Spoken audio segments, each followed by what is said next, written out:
Imagine you're flying from Delhi to Dubai, but instead of taking the shortest route over Pakistan, your flight suddenly takes a much longer path.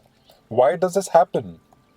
Tensions between India and Pakistan don't just affect borders, they also impact the skies. In this video, let's talk about how the India-Pakistan situation affects aviation, what happens to airspace during conflicts, and what it could mean for passengers and airlines. What is airspace?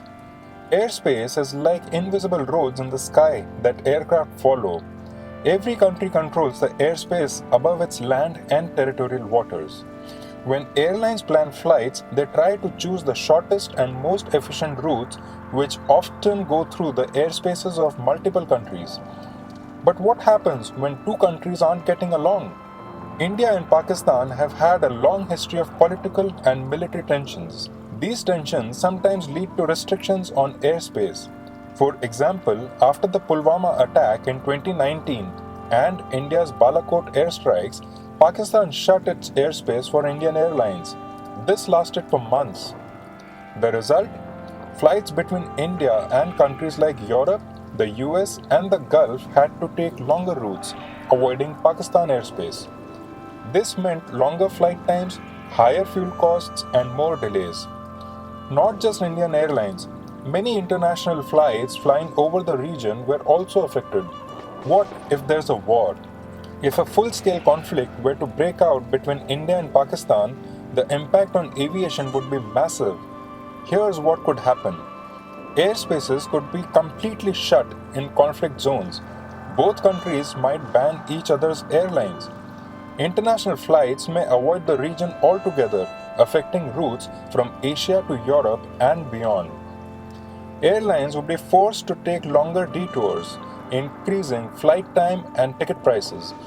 Passenger safety becomes the top concern, and flights near the border areas might be cancelled. In extreme cases, flights to and from affected cities may stop entirely. Why airlines worry about this? When tensions rise, airlines lose money due to fuel cost and rerouting. Passengers get frustrated with delays and cancellations. Insurance rates for flights over conflict zones may go up. Pilots and crew also face risks flying in uncertain conditions. In fact, international bodies like ICAO and IATA constantly monitor such situations and issue warnings or suggest alternate routes to airlines. Here are a few real-world examples. After the Kargil War in 1999, both countries had placed temporary flying restrictions.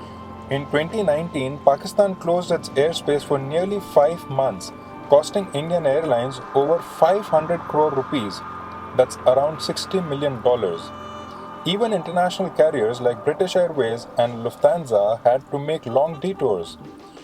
And it's not just India-Pakistan. A similar situation happened in Ukraine, where flights were banned after the Russia-Ukraine conflict started. What can be done? While aviation is always affected by geopolitics, there are few ways to reduce risks. Countries can keep some communication channels open for aviation, even during conflicts. Airlines can prepare alternative flight plans.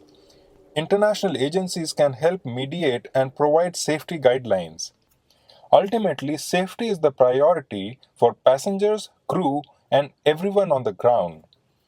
The skies may seem peaceful from your airplane window, but a lot depends on what's happening on the ground.